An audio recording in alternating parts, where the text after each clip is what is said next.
Hello everyone, ಎಲ್ಲರಿಗೂ ನಮಸ್ಕಾರ. ಎಲ್ಲರೂ ಹೇಗಿದ್ದೀರಾ? ಎಲ್ಲರೂ ಚೆನ್ನಾಗಿದ್ದೀರಾ ಅಂತ ಭಾವಿಸ್ತಾ ಇವತ್ತಿನ ಈ ವಿಡಿಯೋನ ಸ್ಟಾರ್ಟ್ ಮಾಡ್ತಾ ಇದ್ದೀನಿ. ಇವತ್ತಿನ ಈ ವಿಡಿಯೋ ಏನಾದರೂ ನಿಮಗೆ ಒಂದು ಸ್ವಲ್ಪನಾದರೂ ಇಷ್ಟ ಆಗಿದ್ರೆ ಪ್ಲೀಸ್ ಒಂದು ಲೈಕ್ ಮಾಡ್ತೀರಾ? ಸಂಡೇ ಈವ್ನಿಂಗು ಅಮ್ಮ ಮನೆಯಿಂದ ಬೆಂಗಳೂರಿಗೆ ಬರೋಷ್ಟರಲ್ಲಿ ಒಂದು ಸ್ವಲ್ಪ ಲೇಟ್ ಆಗಿತ್ತು.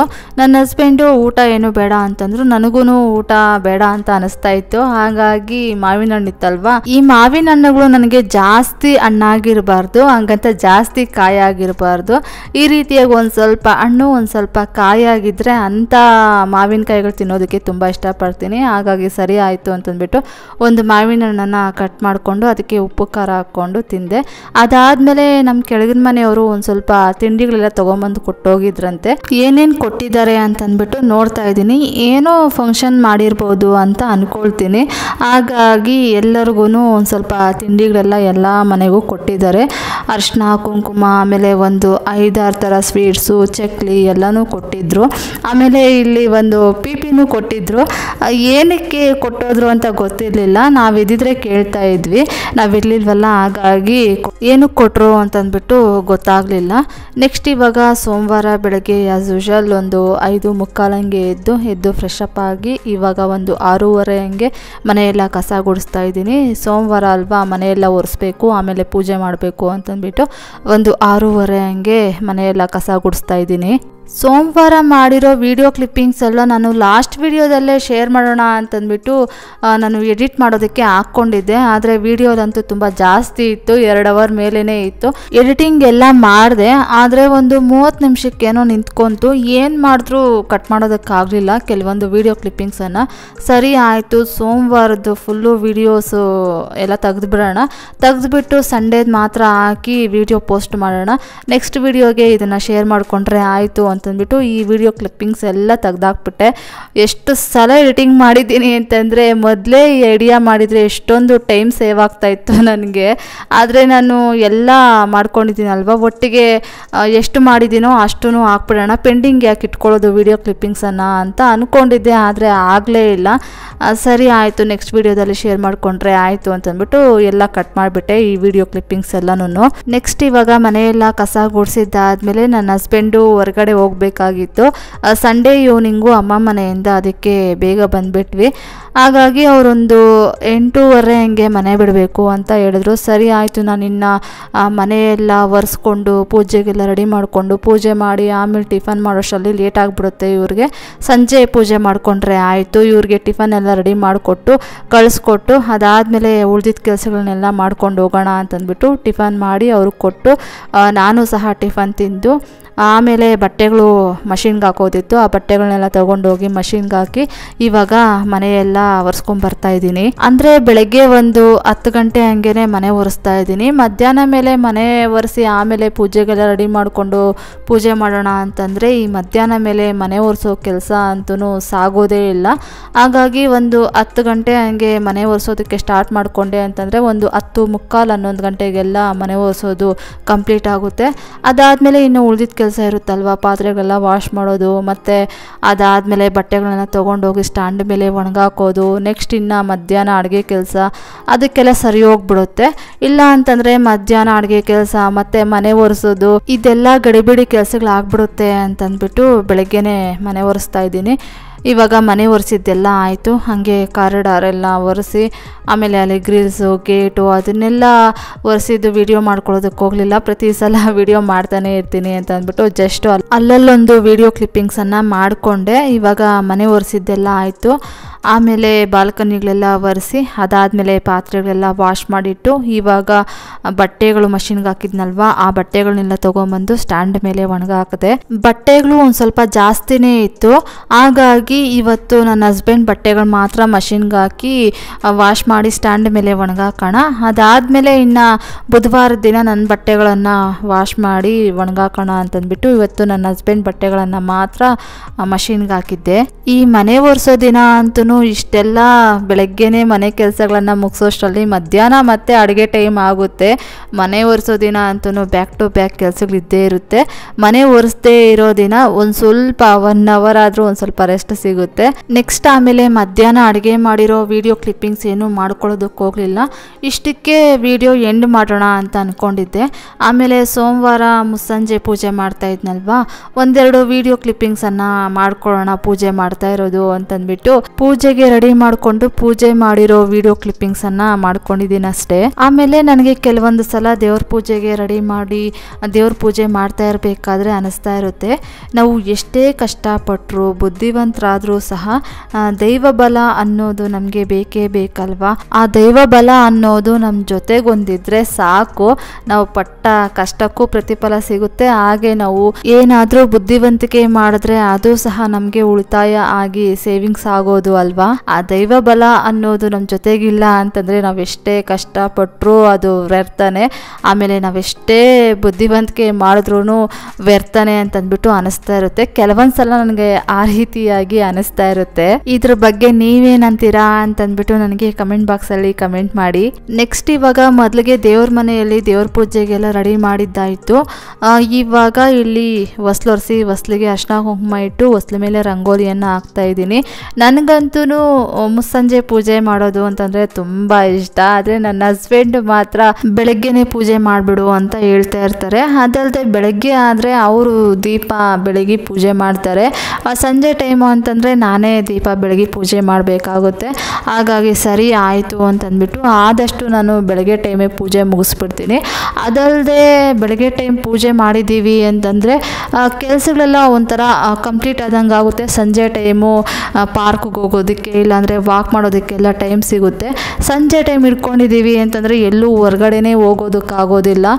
ಬೆಳಗಿಂದ ಸಂಜೆವರೆಗೂ ಕೆಲಸಗಳಲ್ಲೇ ಸರಿ ಹೋಗುತ್ತೆ. ಮತ್ತು ಸಂಜೆ ಪೂಜೆ ಮಾಡೋದು ಇದ್ರಲ್ಲಿ ಸರಿ ಹೋಗುತ್ತೆ. ಹೊರಗಡೆ ಹೋಗೋದಕ್ಕೇ ಆಗೋದಿಲ್ಲ. ದಿನಪೂರ್ತಿ ಕೆಲಸಗಳಿದ್ದಾಗೆ ಅನಿಸುತ್ತೆ.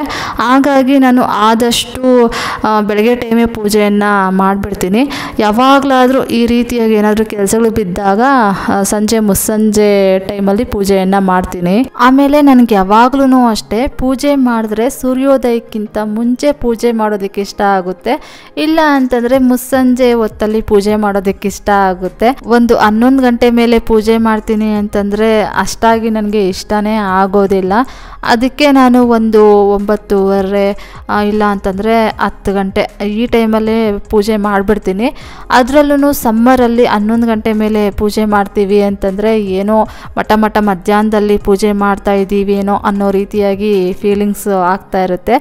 ಹಾಗಾಗಿ ನಾನು ಆದಷ್ಟು ಒಂದು 8:30ಗೆ ಸ್ಟಾರ್ಟ್ ಮಾಡ್ಕೊಳ್ತೀನಿ ಪೂಜೆಗೆಲ್ಲ ರೆಡಿ ಮಾಡ್ಕೊಳ್ಳೋದಕ್ಕೆ. ಪೂಜೆ ಮುಗಿಸೋಷ್ಟರಲ್ಲಿ ಒಂದು 9:45 ಆಗಿರುತ್ತೆ. ಇನ್ನು ಚಳಿಗಾಲ ಮಳೆಗಾಲದಲ್ಲಿ ಒಂದು ಸ್ವಲ್ಪ ಆವಾಗ ಒಂದು 11 ಗಂಟೆ ಆದ್ರೂ ಇನ್ನೂ ಬೆಳಗ್ಗೆನೇ ಒಂದು 8-9 ಗಂಟೆ ಆಗಿದೆಯೇನೋ ಅಂತ ಅನಿಸ್ತಾ ಇರುತ್ತೆ. ಆವಾಗಲೂ ಅಷ್ಟೇ ಒಂದು 10 ಗಂಟೆ ಒಳಗಡೆನೇ ಪೂಜೆ ಮಾಡೋದಕ್ಕೆ ಟ್ರೈ ಮಾಡ್ತಾ ಇರ್ತೀನಿ. 11 ಗಂಟೆ ಮೇಲೆ ಪೂಜೆ ಮಾಡೋದು ತುಂಬ ಅಪರೂಪನೇ. ಇವಾಗ ಹೊರಗಡೆ ಹೊಸ್ಲು ಪೂಜೆ ಮತ್ತು ತುಳಸಿ ಅಮ್ಮನ ಪೂಜೆ ಎಲ್ಲ ಮಾಡಿದ್ದಾಯಿತು. ಈಗ ದೇವ್ರ ಮನೆಯಲ್ಲಿ ದೀಪ ಹಚ್ಚಿ ಪೂಜೆಯನ್ನು ಮಾಡ್ತಾಯಿದ್ದೀನಿ. ಇವಾಗ ಪೂಜೆ ಎಲ್ಲ ಮಾಡಿದ್ದಾಯಿತು. ಕರ್ಪೂರದ ಆರತಿಯನ್ನು ಮಾಡ್ತಾಯಿದ್ದೀನಿ. ಈ ದೀಪಗಳಲ್ಲಿ ಬತ್ತಿಯನ್ನು ನಾನೊಂದು ಸ್ವಲ್ಪ ಕಡಿಮೆನೇ ಇಳಿಸಿ ಇಟ್ಟಿರ್ತೀನಿ. ಆದರೆ ನನ್ನ ಹಸ್ಬೆಂಡು ಏನೋ ಒಂಥರ ಮಂಕಾಗಿ ದೀಪಗಳು ಉರಿತಾ ಇದೆ ಅಂತಂದ್ಬಿಟ್ಟು ಅವರೇ ಒಂದು ಸ್ವಲ್ಪ ಎತ್ತಿಬಿಟ್ಟಿರ್ತಾರೆ ಯಾವಾಗ್ಲೂ. ನಾನು ದೀಪ ಹಚ್ಚಿ ಪೂಜೆ ಮಾಡಬೇಕಾದ್ರೆ ಒಂದು ಸ್ವಲ್ಪ ಬತ್ತಿಯನ್ನು ಒಂದು ಸ್ವಲ್ಪ ಕಡಿಮೆ ಮಾಡೇ ಇಟ್ಟಿರ್ತೀನಿ. ಅಂದರೆ ಸಣ್ಣದಾಗಿ ಉರಿಯೋ ರೀತಿಯಾಗಿಯೇ. ಅವರು ಒಂದು ಸ್ವಲ್ಪ ಜಾಸ್ತಿ ಮಾಡಿಬಿಡ್ತಾರೆ. ಆಮೇಲೆ ನಾನು ನೋಡಿಕೊಂಡು ಕಡಿಮೆ ಮಾಡ್ತಾ ಇರ್ತೀನಿ. ಅವ್ರು ಪೂಜೆ ಮಾಡಿದಾಗಲೆಲ್ಲ ನೀವು ಗಮನಿಸಿರ್ಬೋದು, ಅವ್ರು ಅದೇ ರೀತಿಯಾಗಿಯೇ ಮಾಡಿರ್ತಾರೆ. ನಾನು ಎಷ್ಟು ಹೇಳಿದ್ರೂ ಅವರು ಕೇಳೋದಿಲ್ಲ. ಏನೋ ನನಗೊಂದು ಸ್ವಲ್ಪ ಮಂಕಾಗಿ ದೀಪಗಳು ಉರಿತಾ ಇದೆ ಅನ್ನೋ ರೀತಿಯಾಗಿ ಅನ್ನಿಸ್ತಾ ಇರುತ್ತೆ ಅಂತಂದ್ಬಿಟ್ಟು ಎತ್ತಿಬಿಡ್ತಾರೆ. ನಾನು ಪ್ರತಿ ಸಲ ಹೇಳ್ತಾ ಇರ್ತೀನಿ, ಆ ರೀತಿಯಾಗಿ ಜೋರಾಗಿ ದೀಪಗಳು ಉರಿಬಾರ್ದಂತೆ, ಸಣ್ಣಗೆ ಉರಿಬೇಕಂತೆ ಅಂತಂದ್ಬಿಟ್ಟು ಹೇಳ್ತಾ ಇರ್ತೀನಿ. ಅವರು ದೀಪ ಹಚ್ಚಬೇಕಾದ್ರೆ ಒಂದು ಸ್ವಲ್ಪ ಎತ್ತಿಬಿಡ್ತಾರೆ. ಆಮೇಲೆ ನಾನು ನೋಡಿ ಒಂದು ಸ್ವಲ್ಪ ಸಣ್ಣ ಮಾಡ್ತೀನಿ. ನೆಕ್ಸ್ಟ್ ಈಗ ಮಂಗಳವಾರ ಏನು ನಾನು ವೀಡಿಯೋಸ್ ಮಾಡ್ಕೊಳ್ಳೋದಕ್ಕೆ ಹೋಗಲಿಲ್ಲ. ಬುಧವಾರ ಬೆಳಗ್ಗೆ ಆ್ಯಸ್ ಯೂಶುವಲ್ ಒಂದು 5:45 ಹಂಗೆ ಎದ್ದು ಫ್ರೆಶ್ ಅಪ್ ಆಗಿ ಟೆರೇಸ್ ಮೇಲೆ ಹೋಗಿ ಎಳೆ ಬಿಸಿಲಲ್ಲಿ ಒಂದು ಅರ್ಧ ಗಂಟೆ ಬಿಸಿಲು ಕಾಯಿಸ್ಕೊಂಡು ಬಂದೆ. ಒಂದು ಸ್ವಲ್ಪ ಹೊತ್ತು ವಾಕು ಮಾಡ್ಕೊಂಡು ಒಂದು ಅರ್ಧ ಗಂಟೆ ಇರ್ತೀನಿ ಬಿಸಿಲಲ್ಲಿ. ಪೂಜೆ ಮಾಡೋದೇನು ಇರೋದಿಲ್ವಲ್ಲ, ಟಿಫನು ಅಷ್ಟೇ ಬೇಗನೆ ಮುಗಿಯುತ್ತೆ ಪೂಜೆ ಕೆಲಸ ಇಲ್ಲ ಅಂತಂದರೆ. ಹಾಗಾಗಿ ಅಂಥ ದಿನಗಳಲ್ಲಿ ಟೆರೇಸ್ ಮೇಲೆ ಹೋಗಿ ಒಂದು ಸ್ವಲ್ಪ ಹೊತ್ತು ಬಿಸಿಲಲ್ಲಿ ಇದ್ದು ಬರ್ತೀನಿ. ಈಗ ಒಂದು 7 ಗಂಟೆ ಹಂಗೆ ಕೆಳಗಡೆ ಬಂದು ಒಂದು ಗ್ಲಾಸ್ ಬಿಸಿ ನೀರನ್ನು ಕಾಯಿಸ್ಕೊಂಡು ಕುಡಿದು ಇವಾಗ ಮನೆ ಕಸ ಗುಡಿಸೋದಕ್ಕೆ ಸ್ಟಾರ್ಟ್ ಮಾಡ್ಕೊಂಡಿದ್ದೀನಿ. ನೆಕ್ಸ್ಟ್ ಈಗ ಒಂದು 3 ಜನ ಬರ್ತ್ಡೇ ವಿಶಸ್ಸನ್ನು ಮಾಡೋದಕ್ಕೆ ಹೇಳಿದ್ದಾರೆ. ಅವ್ರಿಗೆ ವಿಶ್ ಮಾಡಿ ಆಮೇಲೆ ನಾನು ವ್ಲಾಗನ್ನು ಕಂಟಿನ್ಯೂ ಮಾಡ್ತೀನಿ. ಹೇಮಾ ವಿಜಯಸಿಸ್ ಅವರು ಕಮೆಂಟ್ ಮಾಡಿದ್ದಾರೆ, ಈ ಮಂತ್ 9th ನನ್ನ 2ನೇ ಮಗಳ 2 years ಬರ್ತ್ಡೇ ಇದೆ, ವಿಶ್ ಮಾಡಿ ಮಂಜು ಅಂತಂದ್ಬಿಟ್ಟು. Poorvika many more happy returns of the day ಪುಟ. ಆ ದೇವರು ನಿಮಗೆ ಒಳ್ಳೆ ಆರೋಗ್ಯ ಆಯುಷು ಮತ್ತು ಮುಂದೆ ಒಳ್ಳೆ ವಿದ್ಯಾಭ್ಯಾಸ ಎಲ್ಲ ಕೊಟ್ಟು ಕಾಪಾಡಲಿ ಅಂತಂದ್ಬಿಟ್ಟು ಆ ದೇವರಲ್ಲಿ ನಾನು ಕೇಳ್ಕೊಳ್ತೀನಿ ಕಂದ. ನೆಕ್ಸ್ಟು ಲಕ್ಷ್ಮೀ ಸಿಸ್ ಅವರು ಕಮೆಂಟ್ ಮಾಡಿದ್ದಾರೆ, June 6th ನಮ್ಮ ಅಣ್ಣನ ಮಗಳ ಬರ್ತ್ಡೇ ಇದೆ, ಪ್ಲೀಸ್ ವಿಶ್ ಮಾಡಿ ಮಂಜು ಅಂತಂದ್ಬಿಟ್ಟು.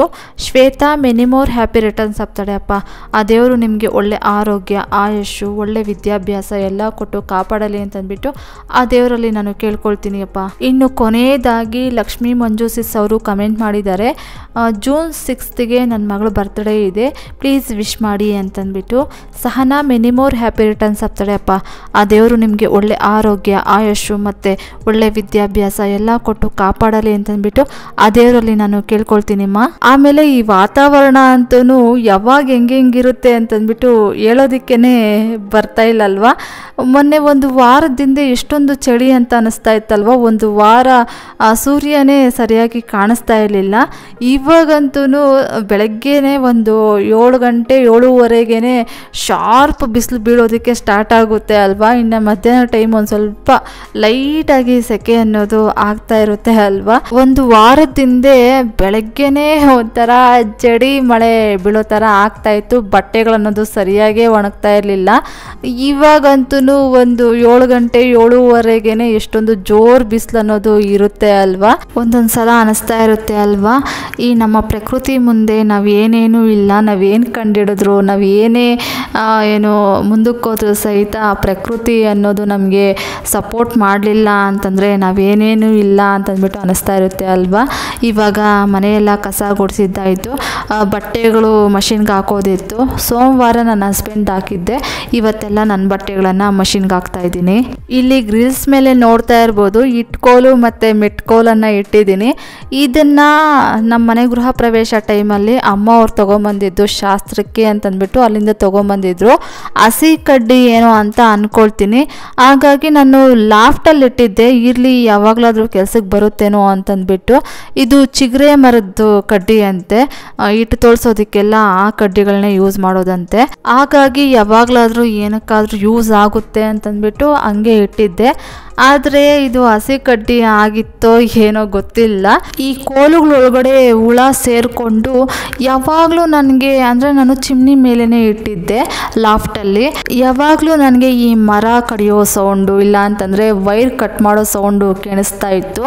ನಾನು ಅಂದ್ಕೊಳ್ತಾ ಇದ್ದೆ ಏನಪ್ಪ ಮಾಡೋದು, ಇದು ಚಿಮ್ನಿ ಒಳಗಡೆ ಏನಾದರೂ ಜಿರಳೆಗಳು ಇಲ್ಲಾಂತಂದರೆ ಇಲಿಗಳು ಸೇರಿಕೊಂಡು ವೈರ್ಸ್ ಏನಾದರೂ ಕಟ್ ಮಾಡ್ತಿದೆಯೋ ಏನೋ ಅಂತಂದ್ಬಿಟ್ಟು ಚಿಮ್ನಿ ಒಳಗಡೆ ಎಲ್ಲ ನೋಡಿದೆ. ಆಮೇಲೆ ಚಿಮ್ನಿ ಒಳಗಡೆ ಕೆಲವೊಂದು ಪ್ಲೇಟ್ಸ್ನೆಲ್ಲ ಓಪನ್ ಮಾಡಿ ನೋಡ್ಬೋದಲ್ವಾ, ಅಲ್ಲೆಲ್ಲ ಓಪನ್ ಮಾಡಿ ನೋಡಿದೆ, ಏನೂ ಕಾಣಿಸ್ಲೇ ಇಲ್ಲ. ಅದಾದಮೇಲೆ ಸರಿ ಆಯಿತು, ಮೇಲ್ಗಡೆ ಲಾಫ್ಟು ಅಲ್ಲಿ ಏನಾದರೂ ಜಿರಳೆಗಳು ಇಲ್ಲಾಂತಂದರೆ ಇಲಿಗಳು ಸೇರ್ಕೊಂಡಿದೆಯೇನೋ ಅಂತಂದ್ಬಿಟ್ಟು ಅಲ್ಲಿ ಹತ್ತಿ ನೋಡಿದಾಗ ಅವಾಗ ಈ ಒಂದು ಇಟ್ಕೋಲುಗಳಲ್ಲಿ ಏನು ಹುಳ ಕಡ್ದು ಅದ್ರ ಪೌಡ್ರೆಲ್ಲ ಕೆಳಗಡೆ ಬಿದ್ದಿತ್ತು. ಓಹೋ ಇದರಲ್ಲೇ ಇದೆ ಅಂತ ನೋಡಿ ಅದನ್ನು ತೊಗೊಂಡೋಗಿ ಅಲ್ಲಿ ಗ್ರಿಲ್ಸ್ ಮೇಲೆ ಇಟ್ಟೆ. ಯಾಕಂದರೆ ಯಾವಾಗಲಾದರೂ ಈ ಗಿಡಗಳೇನಾದರೂ ಹಾಕಿದಾಗ ಗಿಡಗಳು ಬಳ್ಳಿಗಳೇನಾದರೂ ಹಬ್ಸೋದಕ್ಕಾಗುತ್ತೆ. ಯಾಕಂದರೆ ಈ ಬೆಂಗಳೂರಲ್ಲಿ ಕೆಲವೊಂದು ಟೈಮು ಈ ಥರ ಕೋಲುಗಳು ಸಿಗೋದು ಕಷ್ಟ ಆಗ್ಬಿಡುತ್ತೆ. ಎಷ್ಟೋ ಸಲ ನಾನು ಊರಿಂದ ಕಂಬಳಿ ಕಡ್ಡಿಗಳನ್ನು ತೊಗೊಂಬಂದಿದ್ದೀನಿ ಮೊದಲೆಲ್ಲ ಲೀಸ್ ಮನೆಯಲ್ಲಿದ್ದಾಗ. ಹಾಗಾಗಿ ಏನಾದರೂ ಅದರಲ್ಲಿ ಹುಳ ಹೋಯ್ತು ಅಂತಂದರೆ ಆ ಕಡ್ಡಿಗಳು ಏನಕ್ಕಾದರೂ ಯೂಸ್ ಆಗುತ್ತೆ. ಹೋಗಲಿಲ್ಲ ಅಂತಂದರೆ ತೊಗೊಂಡೋಗಿ ಬಿಸಾಡಿದ್ರೆ ಆಯಿತು ಅಂತಂದ್ಬಿಟ್ಟು ಅಲ್ಲೇ ಇಟ್ಟಿದ್ದೆ. ಸುಮಾರು ಒಂದು ತಿಂಗಳು ಹಂಗೆ ಅಲ್ಲೇ ಇಟ್ಟಿದ್ದೆ, ಹುಳಗಳೆಲ್ಲ ಹೊರಟೋಗಿದೆ. ಇನ್ನು ಎತ್ತಿ ಎಲ್ಲಾದರೂ ಇಡಬೇಕು, ಇಲ್ಲಾಂತಂದರೆ ಅಲ್ಲೇ ಇದ್ದರೂ ನಡೆಯುತ್ತೆ. ಏನಾದರೂ ಗಿಡಗಳು ಹಾಕಿದಾಗ ಕಡ್ಡಿಗಳು ಅನ್ನೋದು ಯೂಸ್ ಆಗುತ್ತೆ. ಇವಾಗ ಮಷಿನ್ಗೆ ಬಟ್ಟೆಗಳನ್ನೆಲ್ಲ ವಾಶ್ಗೆ ಹಾಕ್ಬಿಟ್ಟು ನೆಕ್ಸ್ಟ್ ಇವಾಗ ಸೋಮವಾರ ಎಲ್ಲ ವಾಶ್ ಮಾಡಿ ಒಣಗಾಕಿದ್ನಲ್ಲ ಅಲ್ವಾ ಈ ಬಟ್ಟೆಗಳು. ಏನಿಲ್ಲ ಅಂತಂದರೂ ನನಗೆ ಒನ್ ಡೇ ಬೇಕೇ ಬೇಕಾಗುತ್ತೆ. ಒಂದಿನ ಬಿಟ್ಬಿಟ್ರೆ ನೀಟಾಗಿ ಒಣ್ಕೊಂಡ್ಬಿಡುತ್ತೆ. ನೆಕ್ಸ್ಟ್ ಡೇನೇ ಬಟ್ಟೆ ಫೋಲ್ಡ್ ಮಾಡಿ ಎತ್ತಿಡೋದಕ್ಕೆ ಹೋಗಿದ್ದೀನಿ ಅಂತಂದರೆ ಕೆಲವೊಂದು ಬಟ್ಟೆಗಳು ಒಣಗಿರೋದೇ ಇಲ್ಲ, ಮತ್ತು ಚೆಕ್ ಮಾಡಿ ಮತ್ತೆ ಒಣಗಾಕೋ ಕೆಲಸ ಬಿಡುತ್ತೆ. ಹಾಗಾಗಿ ಒಂದಿನ ಪೂರ್ತಿ ಬಿಟ್ಟಿದ್ದೀನಿ ಅಂತಂದರೆ ಎಲ್ಲ ಬಟ್ಟೆಗಳು ಒಣಗಿಬಿಟ್ಟಿರುತ್ತೆ. ಆಮೇಲೆ ನೀಟಾಗಿ ಫೋಲ್ಡ್ ಮಾಡಿ ವಾರ್ಡ್ರೋಬಲ್ಲಿ ಜೋಡಿಸಿಟ್ಕೊಳ್ಳೋದಕ್ಕೆ ಸರಿ ಹೋಗುತ್ತೆ ಅಂತ ಅಂದ್ಬಿಟ್ಟು ಕೆಲವೊಂದು ಬಟ್ಟೆಗಳನ್ನೆಲ್ಲ ತೊಗೊಂಡು ಬಂದು ಅಂದರೆ ಫೋಲ್ಡ್ ಮಾಡಿ ತೊಗೊಂಬಂದು ಟೀಪಾಯ್ ಮೇಲೆ ಇಟ್ಟೆ. ಇನ್ನು ಕೆಲವೊಂದು ಬಟ್ಟೆಗಳನ್ನೆಲ್ಲ ಅಲ್ಲಿ ಸ್ಟ್ಯಾಂಡ್ ಮೇಲೆ ಫೋಲ್ಡ್ ಮಾಡಿ ಅಲ್ಲೇ ಇಡ್ತಾ ಇದ್ದೀನಿ. ಆಮೇಲೆ ನನಗೊಬ್ಬರು ವಾರ್ಡ್ರೋಬ್ ಡಿಸೈನನ್ನು ತೋರಿಸಿ ಅಂತಂದ್ಬಿಟ್ಟು ಕೇಳಿದರು. ನಾನು ಆಲ್ರೆಡಿ ವಿಡಿಯೋಸ್ ಎಲ್ಲ ಮಾಡಿಬಿಟ್ಟಿದ್ದೆ, ನೆಕ್ಸ್ಟ್ ಯಾವುದಾದ್ರೂ ವಿಡಿಯೋದಲ್ಲಿ ತೋರಿಸ್ತೀನಿ ಸಿಸ್. ಅದಾದಮೇಲೆ ಕಿಚನಲ್ಲೂ ಅಷ್ಟೇ ಕಿಚನ್ ಟೂರ್ ಮಾಡಿ ಅಂತ ಕೇಳ್ತಾ ಇದ್ದೀರಾ, ಹೋಮ್ ಟೂರ್ ಮಾಡಿ ಅಂತ ಕೇಳ್ತಾ ಇದ್ದೀರಾ. ನನಗೊಂದು ಸ್ವಲ್ಪ ಟೈಮ್ ಬೇಕು. ಏನಂದರೆ ಏನೂ ಇಲ್ಲ, ನಿಮ್ಗೇನಾದರೂ ಕಿಚನ್ ಕ್ಯಾಬಿನೆಟ್ಟು ಡಿಸೈನ್ಸ್ ಆಗಿರ್ಬೋದು, ಮತ್ತು ರೂಮ್ಗಳಲ್ಲಿ ವಾರ್ಡ್ರೋಬ್ ಡಿಸೈನ್ಸ್ ಆಗಿರ್ಬೋದು, ಇವೆಲ್ಲ ಬೇಕು ಅಂತಂದರೆ ಈ ಮನೆ ಇಂಟೀರಿಯರ್ ಕೆಲಸಗಳನ್ನು ಮಾಡಿಸ್ತಾ ಇರಬೇಕಾದ್ರೆ ಅವಾಗೆಲ್ಲ ನಾನು ಶೇರ್ ಮಾಡಿದ್ದೀನಿ. ಪ್ಲೀಸ್ ಆ ವಿಡಿಯೋಗಳೊಂದು ಸ್ವಲ್ಪ ಚೆಕ್ ಮಾಡ್ಕೊಳ್ತೀರಾ? ಇಲ್ಲ ಅಂತಂದರೆ ನಾನು ನೆಕ್ಸ್ಟ್ ವಿಡಿಯೋದಲ್ಲಿ ವಾರ್ಡ್ರೋಬಲ್ಲಿ ಬಟ್ಟೆಗಳನ್ನು ಫೋಲ್ಡ್ ಮಾಡಿ ಇಡೋ ಕೆಲಸ ಇದೆ, ನೀಟಾಗಿ ಜೋಡಿಸಿಡಬೇಕು. ಅವಾಗ ಬೇಕಾದ್ರೆ ತೋರಿಸ್ತೀನಿ. ಈ ವಿಡಿಯೋ ಎಲ್ಲ ಮಾಡಿ ಎಡಿಟಿಂಗ್ ಮಾಡಿಬಿಟ್ಟಿದ್ದೆ ಅಲ್ಲ, ಹಾಗಾಗಿ ನಾನು ವಾರ್ಡ್ರೋಬ್ ಡಿಸೈನ್ ಯಾವ ರೀತಿಯಾಗಿದೆ ಅಂತಂದ್ಬಿಟ್ಟು ತೋರಿಸೋದಕ್ಕಾಗಲಿಲ್ಲ ಸಿಸ್. ನೆಕ್ಸ್ಟ್ ವಿಡಿಯೋದಲ್ಲಿ ತೋರಿಸೋದಕ್ಕೆ ಟ್ರೈ ಮಾಡ್ತೀನಿ. ಅಲ್ಲಿಗೂ ನಿಮಗೆ ಬೇಗ ಬೇಕು ಅಂತ ಅನಿಸಿದ್ರೆ ಈ ಮನೆ ಇಂಟೀರಿಯರ್ ಮಾಡಿಸ್ತಿದ್ವಲ್ವ ಅವಾಗೆಲ್ಲ ನಾನು ತೋರಿಸಿದ್ದೀನಿ, ಆ ವಿಡಿಯೋಸನ್ನು ಚೆಕ್ ಮಾಡಿ. ನೆಕ್ಸ್ಟ್ ಈಗ ಬುಧವಾರ ನೈಟು ಅಡುಗೆಗೆ ಅಂತಂದ್ಬಿಟ್ಟು ಮಾವಿನಕಾಯಿ ಚಟ್ನಿಯನ್ನು ಮಾಡ್ತಾಯಿದ್ದೀನಿ. ಸಾಂಬಾರು ಒಂದು ಸ್ವಲ್ಪ ಇತ್ತು, ಕಾಬೂಲ್ ಕಡಲೆಕಾಳು ಮತ್ತು ಬಟಾಣಿ ಹಾಕಿ ಮಸಾಲೆ ಸಾಂಬಾರು ಮಾಡಿದ್ದೆ, ಅದೊಂದು ಸ್ವಲ್ಪ ಇತ್ತು. ಅದ್ರ ಜೊತೆಗೆ ಇನ್ನೇನು ಮಾಡೋದಪ್ಪ, ಸಾಂಬಾರು ಒಂದು ಸ್ವಲ್ಪ ಇದೆ ಅಲ್ವಾ ಅಂತ ಅಂದ್ಕೊಳ್ತಾ ಇದ್ದೆ. ನನ್ನ ಹಸ್ಬೆಂಡು ಮಾವಿನಕಾಯಿ ಚಟ್ನಿ ಮಾಡಿಬಿಡಮ್ಮ ಅಂತ ಹೇಳಿದ್ರು. ಸರಿ ಆಯಿತು ಅಂತಂದ್ಬಿಟ್ಟು ಇವಾಗ ಮಾವಿನಕಾಯಿ ಚಟ್ನಿಯನ್ನು ಮಾಡ್ತಾಯಿದ್ದೀನಿ. ಸಿಂಪಲ್ಲಾಗೇ ಮಾಡ್ತಾಯಿದ್ದೀನಿ. ಅಂದರೆ ಇವಾಗ ನಾನು ಗ್ಯಾಸ್ ಸ್ಟವ್ ಮೇಲೆ ಕಡಾಯಿ ಇಟ್ಕೊಂಡು ಒಣಮೆಣಸಿನ್ಕಾಯಿ ಒಂದು 3-4, ಆಮೇಲೆ ಬ್ಯಾಡಗಿ ಮೆಣಸಿನ್ಕಾಯಿ ಒಂದು 3-4 ಹಾಕಿ ಎಣ್ಣೆಯಲ್ಲಿ ಫ್ರೈ ಮಾಡಿಕೊಂಡು ಅದನ್ನು ತೆಗೆದಿಟ್ಕೊಂಡೆ. ಅದಾದಮೇಲೆ ಅದೇ ಎಣ್ಣೆಗೆ ಕಡಲೆಬೇಳೆ, ಉದ್ದಿನಬೇಳೆ ಮತ್ತು ಜೀರಿಗೆ ಇದನ್ನೆಲ್ಲ ಹಾಕಿ ಫ್ರೈ ಮಾಡಿಕೊಂಡೆ. ಅದ್ರ ಜೊತೆಗೇ ಮೆಂತ್ಯ ಕಾಳನ್ನು ಹಾಕಬೇಕಾಗಿತ್ತು, ಆದರೆ ನಾನು ಮೆಂತ್ಯ ಕಾಳನ್ನು ಹಾಕೋದು ಮರೆತುಬಿಟ್ಟೆ. ಸರಿ ಆಯಿತು ಅಂತಂದ್ಬಿಟ್ಟು ಅದನ್ನು ಸಪ್ರೇಟಾಗಿ ಎಣ್ಣೆಯಲ್ಲಿ ಫ್ರೈ ಮಾಡಿ ಒಂದು ಮಿಕ್ಸಿ ಜಾರ್ ಒಳಗಡೆ ತಗೊಂಡೆ. ಆಮೇಲೆ ಕಟ್ ಮಾಡಿ ಇಟ್ಕೊಂಡಿದ್ದಂತಹ ಮಾವಿನಕಾಯಿ ಪೀಸಸ್ಸು, ಆಮೇಲೆ ರುಚಿಗೆ ತಕ್ಕಷ್ಟು ಉಪ್ಪು, ಅರಿಶಿನ ಇಷ್ಟು ಹಾಕ್ಬಿಟ್ಟು ರುಬ್ಕೊಂಬಂದೆ. ಇನ್ನು ಒಗ್ಗರಣೆ ಮಾಮೂಲಿಯಾಗಿ ಎಣ್ಣೆ, ಸಾಸಿವೆ, ಕರಿಬೇವಿನ ಸೊಪ್ಪು, ಆಮೇಲೆ ಒಣಮೆಣಸಿನ್ಕಾಯಿ ಒಂದು 2-3 ಇಷ್ಟು ಮುರಿದು ಹಾಕಿದೆ. ಈ ರೀತಿಯಾಗಿ ನಾನು ಮಾವಿನಕಾಯಿ ಚಟ್ನಿಯನ್ನು ಮಾಡಿದೆ. ಸಾಂಬಾರು ಒಂದು ಸ್ವಲ್ಪ ಇತ್ತಲ್ವ, ಹಾಗಾಗಿ ಚಟ್ನಿ ಮಾಡಿದೆ. ಇನ್ನು ಯಾವಾಗಲಾದರೂ ಸಾಂಬಾರುಗಳು ಸಾಕಾಗಲಿಲ್ಲ ಅಂತಂದರೆ ಚಟ್ನಿ ಯೂಸ್ ಆಗುತ್ತಲ್ವಾ ಅಂತಂದ್ಬಿಟ್ಟು ಒಂದು ಮಾವಿನಕಾಯನ್ನು ಹಾಕ್ಬಿಟ್ಟು ಮಾಡಿದೆ. ಈಗ ಮಾವಿನಕಾಯಿ ಚಟ್ನಿ ಎಲ್ಲ ಮಾಡಿದ್ದಾದಮೇಲೆ ಸಾಂಬಾರೆಲ್ಲ ಬಿಸಿ ಮಾಡಿ ಇವಾಗ ಮುದ್ದೆ ಮಾಡ್ತಾ ಇದ್ದೀನಿ. ಮುದ್ದೆ ಮಾಡ್ತಾ ಇರಬೇಕಾದ್ರೆ ಅಮ್ಮ ಕಾಲ್ ಮಾಡಿದ್ರು, ಅದಕ್ಕೆ ನನ್ನ ಹಸ್ಬೆಂಡ್ ತೊಗೊಂಬಂದು ಫೋನ್ ಕೊಡ್ತಾ ಇದ್ದಾರೆ, ಮಾತಾಡು ನಿಮ್ಮಮ್ಮ ಕಾಲ್ ಮಾಡಿದ್ರು ಅಂತಂದ್ಬಿಟ್ಟು. ಸರಿ ಆಯಿತು ಅಂತ ಅಮ್ಮನ ಜೊತೆನೆ ಮಾತಾಡಿಕೊಂಡು ಇವಾಗ ಅಡುಗೆ ಕೆಲಸಗಳನ್ನ ಮಾಡ್ತಾ ಇದ್ದೀನಿ. ಅಂದರೆ ನಾನು ಸಂಜೆ ಮಾಡಿದ್ದೆ. ನಮ್ಮಮ್ಮ ಅವರು ಹೇಗೆ ಅಂತಂದರೆ ಬೆಳಗ್ಗೆ ಒಂದು 6 ಗಂಟೆಯಿಂದ ಒಂದು 9 ಗಂಟೆವರೆಗೂ ಎಷ್ಟು ಫೋನ್ ಮಾಡಿದ್ರು ಫೋನ್ ಪಿಕ್ ಮಾಡೋದಿಲ್ಲ. ಮತ್ತು ಸಂಜೆ ಒಂದು 5 ಗಂಟೆಯಿಂದ ಒಂದು 7 ಗಂಟೆವರೆಗೂ ಅಷ್ಟೇ, ಎಷ್ಟು ಫೋನುಗಳು ಮಾಡಿದ್ರು ಪಿಕ್ ಮಾಡೋದೇ ಇಲ್ಲ. ಅವ್ರಿಗೆ ಟೈಮಿಂಗ್ಸು ಇದೆ, ಈ ಟೈಮಿಂಗ್ಸಲ್ಲಿ ಕಾಲ್ ಮಾಡಿದ್ರೇ ಅವರು ಪಿಕ್ ಮಾಡೋದು ಅಂತ ಇದೆ. ಬೆಳಗ್ಗೆ ಟೈಮು ಅಂತಂದರೆ ಒಂದು 9 ಗಂಟೆ ಮೇಲೇ ಫೋನ್ ಮಾಡಿದ್ರೆ ಅವಾಗ ಪಿಕ್ ಮಾಡೋದು. ಇನ್ನು ಸಂಜೆ ಟೈಮ್ ಅಂತೂ ಒಂದು 8 ಗಂಟೆ ಮೇಲೆ ಫೋನ್ ಮಾಡಿದ್ರೆ ಪಿಕ್ ಮಾಡ್ತಾರೆ. ಹಾಗಾಗಿ ನಾನು ಯಾವಾಗಲಾದ್ರೂ ರೇಗಿಸ್ತಾ ಇರ್ತೀನಿ, ನನಗೇನಾದರೂ ಹೆಚ್ಚು ಕಡಿಮೆ ಆಯಿತು ಅಂತಂದ್ಬಿಟ್ಟು ಫೋನ್ ಮಾಡಿದ್ರೆ ನೀವು ಸರಿಯಾಗಿ ವಿಚಾರಿಸ್ಕೊಳ್ತೀರಾ ಅಂತಂತ ಹೇಳ್ತಾ ಇರ್ತೀನಿ. ಅಂದರೆ ಅವ್ರ ಕೆಲಸಗಳು ಇರುತ್ತಲ್ವ, ಹಾಗಾಗಿ ಅಷ್ಟೇ.